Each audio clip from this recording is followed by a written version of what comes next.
question. Mon capitaine, bienvenue sur la ligne. Merci. Mon capitaine, quelle appréciation faites-vous de l'arrivée des forces alliées pour aider à libérer notre pays aujourd'hui? Oui, très satisfait. Très satisfait parce que je l'ai dit en son temps, nous avons deux objectifs. D'abord, sauver ce pays, quel qu'en soit le prix, et aussi refaire une armée forte, professionnelle et républicaine au service de la nation malienne.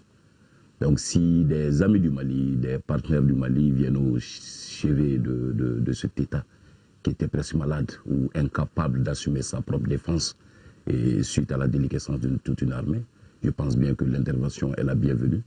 Et d'ailleurs, je profite pour saluer réellement la mémoire de tous ceux qui ont donné leur vie, Français, Tchadiens, Guinéens, Gabonais, tous ceux qui sont là, et aussi à suivre de façon très particulière ces jeunes soldats maliens qui sont tombés sur le champ d'honneur, et prions pour le repos éternel de leur âme. Mais cependant, capitaine, au départ, vous y étiez opposé.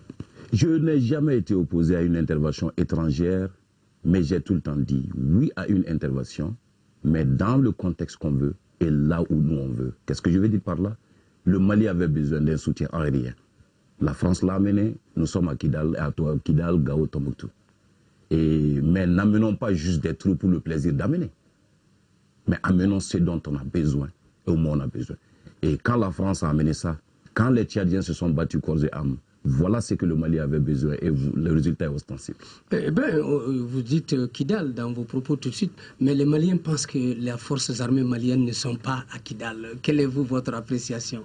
Sur cette question, permettez-moi de vous dire, à aucun instant, ni Monsieur le Président, son Excellence, Monsieur le Président de la République, ni le Premier ministre, ni le ministre de la Défense, ni le chef d'état-major général des armées aujourd'hui n'ont fait mention de ce que vous venez de dire. Kidal, à ce que je sache, n'a été fermé à personne. Mais seulement, vous savez, une opération militaire peut prendre du temps, ça nécessite de la préparation et ça découle pratiquement de la tactique, de la technique et de la stratégie. Donc le fait que nous ne sommes pas à Kidal pour le moment peut être la résultante d'une phase de préparation, mais personne, je dis bien personne, à ce que je sache, jusque-là, n'est contre le fait que les troupes maliennes soient à Kidal. Personne ne comprend aussi pourquoi, jusqu'à ce jour, avec la présence des Tchadiens et des Français, que les forces maliennes ne soient pas là. Les forces maliennes se préparent. Le chef d'état-major général, le ministre de la Défense, les structures militaires concernées sont en train de se préparer d'arrache-pied pour faire avancer les troupes sur les dernières lignes, Kidal et aux alentours. Alors, capitaine, aujourd'hui, on parle de votre absence sur la ligne, à Kidal. Vous avez été à Sévaré, mais vous n'êtes pas à Gao. Pourtant, les Maliens voudraient bien vous voir là. Et quelle est votre réponse? Ok, je vais vous dire d'abord, je suis allé à Sévaré au tout début des opérations, quand la dernière ligne pratiquement appartenant à nos forces était juste un peu derrière Sévaré. Je suis allé voir les troupes, les encourager, prendre compte de leurs préoccupations, de tout ce qui se passe. Ça, c'est un. Et de deux, je vous dis, partout où ma mission nécessitera ma présence sur n'importe quel centimètre carré de ce territoire malien, j'irai en personne s'il le faut, ou je me ferai représenter par délégation de pouvoir. Il n'y a pas juste une semaine. Et partout où il y a les troupes, au nord, au sud, j'ai envoyé des missions, dont beaucoup de vos éléments ou des stations ORTM des différentes régions ont eu bien sûr à faire la couverture. Ils sont partis prendre les préoccupations des éléments. Mais seulement ne confondons pas deux choses. La première est que c'est comme si vous demandez tout de suite au directeur des chemins de fer de conduire le train pour aller à Caille. C'est chez moi, vous savez. Merci. Donc, et le ministre de la Défense, il est là, il s'occupe pleinement de sa tâche, il se bat, il fait ce qu'il peut. Le chef d'état-major, la même chose. Nous avons un commandant opérationnel, nous avons des commandants ETIA, nous avons des commandants d'unité. Votre présence motive et réarme moralement les troupes, vous le savez, non? C'est pourquoi je l'ai dit, chaque fois qu'il y aura le besoin, il ne faut pas juste se déplacer, aller quelque part pour le plaisir aussi d'être là-bas, ou pour faire plaisir à quelqu'un simplement. Mais il faut aller là où la nécessité l'exige. Parce que ce nord, permettez-moi de le dire, je ne suis pas ce capitaine fait à Bamako. Je ne suis pas ce capitaine fait à Bamako ou Kati, je le précise. 24 ans de service militaire, j'ai passé 13 années de ma vie au nord. Andera-Boukan, Tombouctou, Léré, Gao, Kidal, Anefis. J'ai fait 8 années de ma vie à Kidal. Président... Donc je ne suis pas quelqu'un aujourd'hui à qui on apprend à salir ce secteur Je ne suis pas quelqu'un à qui on apprend même les opérations du Nord pour y avoir participé plus d'une fois. On le sait. Aujourd'hui, nous sommes au présent, président. Et dites-nous, les Maliens attendent que vous leur promettez la libération totale de Kidal. Qu'allez-vous dire? Je pense bien qu'ensemble, nous pouvons promettre aux Maliens la libération totale de Kidal. Et quand je dis ensemble, il y a quand même la décision politique, il y a la décision militaire, et ce que nous devrons faire ici en tant que comité de suivi des réformes. Si tous les efforts sont réellement jumelés, et je pense bien qu'on peut bel et bien promettre à ce citoyen malien que Kidal, et même au-delà de Kidal, nous allons les libérer. Les opérations jumelées, vous voulez dire quoi? Ça émane de la participation politique de tous. Là où il y a décision politique, il le faut. Là où il y a décision militaire, il le faut. Là où il y a besoin de matériel, il le faut. Là où il y a planification stratégique, il le faut. C'est tout un ensemble qui permettent à une armée d'avancer et d'accomplir une mission. Mon président, il y a des hommes quand même qui sont morts sur le terrain, qu'ils soient tchadiens, français ou maliens. Mais ce qui nous touche, c'est les Maliens. On ne fait pas écho. Est-ce que c'est un sujet tabou, la mort, c'est les militaires, ou tout simplement, pourquoi on couvre ça un peu? Pourquoi? Vous vous souvenez, M. Abbas, au lendemain des événements, nous avons pratiquement convié l'Assemblée nationale et beaucoup de structures à venir dans nos garnisons, journée porte ouverte. Ce jour, il y a un honorable député de l'Assemblée nationale qui m'a dit ceci: capitaine, nous avions cherché cette opportunité, cette occasion depuis, nous ne l'avons pas eue. J'ai dit, monsieur l'honorable député, vous ne pouviez pas l'avoir du fait que, quand vous vous rendez compte que l'argent que vous avez voté pour cette armée n'est pas utilisé à bon escient, on vous empêcherait de venir faire le constat.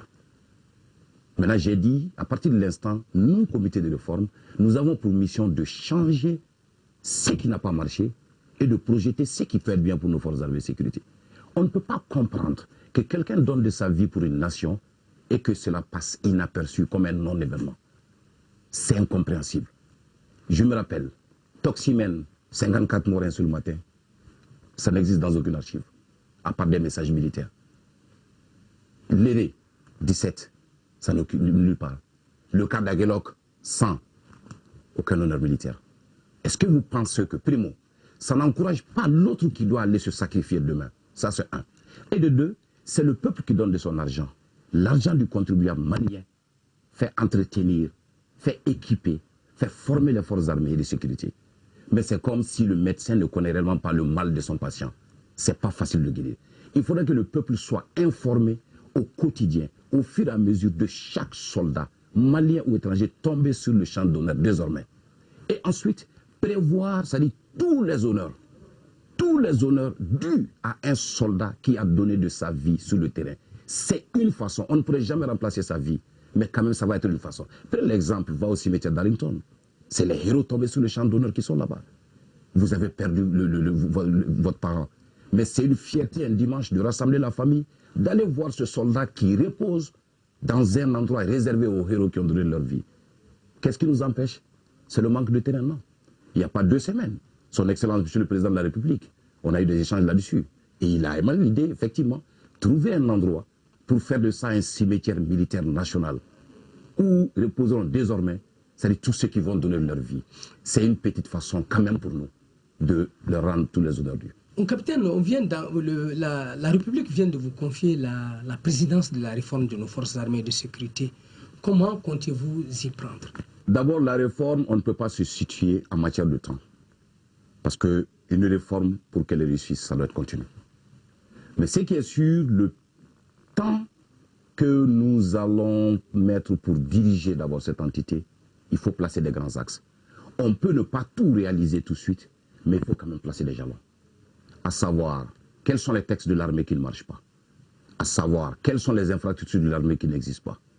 Le manque d'équipement, et ainsi de suite. Il s'agit de réfléchir, faire un diagnostic de tout ce qui n'a pas marché, de tout ce dont votre armée nationale et forces de sécurité auront besoin pour accomplir désormais leur mission. Prenez l'exemple. Si on avait une armée républicaine bien équipée et bien formée, on n'aurait pas dû perdre ce nord, à plus forte raison chercher à récupérer.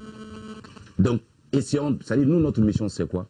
Faire ce diagnostic, proposer ça aux autorités compétentes de ce pays pour qu'ils mettent ces moyens à disposition. Parce qu'il y a urgence quand même. Il y a l'urgence. C'est pourquoi cette réforme va en plusieurs étapes. La première étape, c'est quoi? C'est faire face à la réalité actuelle. Tout de suite. Le pays est sous occupation, il faut libérer le pays avec des moyens tout de suite qu'on peut rassembler. Une première phase. Seconde phase, qu'est-ce qu'il faut faire pour que ce qui s'est passé n'arrive plus? Donc là, nous réfléchissons, nous faisons le diagnostic, nous faisons des propositions à qui de droit pour que réellement, quand même au bout d'un certain temps qu'on s'est fixé, nous puissions réellement bénéficier d'une armée forte, professionnelle, au service de la nation malienne. Très bientôt, la MISMA va être... il est proposé de muer la MISMA en une force onusienne dans notre pays. Quelle est votre appréciation de cette transformation-là? D'abord, en tant que Malien, je dis tout ce qui contribuera de loin ou de près à libérer ce compatriote qui n'arrive pas à dormir et à manger tranquillement chez lui. Je suis partant. En tant qu'officier, je relève d'une structure militaire et je relève d'un président de la République qui est le chef suprême des armées. D'abord, la création de la MISMA émane d'une décision politique au plus haut niveau, sous-région internationale.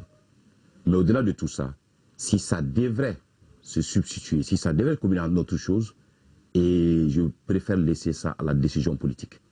Capitaine, on parle de vous, de votre salaire et de l'arrestation du journaliste du Républicain, le directeur de publication, et que vous serez derrière. Merci. Je vais même vous dire quelque chose. Hein. D'abord, salaire, comme si c'était réellement la fin du monde. Non. C'est l'État malien qui a jugé utile de me donner quelque chose dans l'accomplissement de ma mission, qui n'est ni volé, ni triché. Ça, c'est l'un. Et de deux, je pense bien que c'est une goutte dans une mer. Quand on est en train de donner 400, 500 millions juste pour l'entretien de salles de spectacle à Bamako, on n'en parle pas. Quand il y a d'autres structures qui bénéficient de 30, 40 millions par mois, on n'en parle pas. Mais s'il s'agit de ce capitaine, oui. Vous savez pourquoi? Ce n'est pas le salaire, c'est la personne. Je vous dis quelque chose. On peut ne pas aimer ce capitaine, c'est un choix que je respecte. On peut ne pas aimer un renversement de pouvoir ou un coup d'état militaire, c'est un choix que je respecte. Mais je pense bien que ne pas apprécier l'acte qu'on a posé pour redonner espoir au peuple malien, là, c'est parce que ça te faisait profiter. Tu as contribué à leur tricherie, tu as contribué, c'est-à-dire à la déliquescence, tu as contribué à la mauvaise gestion, tu as contribué à un tout. Donc, quand nous, on abrégie ces privilèges, on peut ne pas nous aimer. Mais concernant le cas du journaliste, je pense bien qu'essayer de faire un peu, revoir un peu les journaux, essayer de revoir un peu ce qui s'est dit dans les radios. On a assez parlé de ce capitaine. Mais je vous dis, je suis officier, responsable, et quand je pose un acte, je m'assume. Tout ce qu'on dira, il n'y a aucun problème. Mais j'ai un idéal, j'ai une mission pour mon pays, pour cette armée. Et je pense que cet idéal-là, on est en train d'aller vers ça, grâce bien sûr à l'impulsion personnelle aussi. Vous n'êtes pas derrière l'arrestation? Non, je n'arrête personne. Si je devrais arrêter, je pense bien qu'on m'a beaucoup donné l'occasion. On nous a accusés à tort ici d'avoir battu un tel, d'avoir fait ceci. Je n'ai pas réagi. Et même cette fois-ci aussi, je pense que je ne réagirai pas. Parce que j'ai un idéal. Et on ne me distrait pas de cet idéal. Donc si on pense bien qu'on peut écrire quelque chose pour essayer de diffamer le capitaine, changer l'ordre des choses, je pense qu'ils se trompent. Ils ne le pourront pas. Nous, on a un idéal, un objectif commun. Mon capitaine, merci de nous avoir reçus chez vous et bonne chance pour votre mission. Merci. Et bonne mission. Merci, M. Abbas. Merci encore une fois. Merci beaucoup. Merci.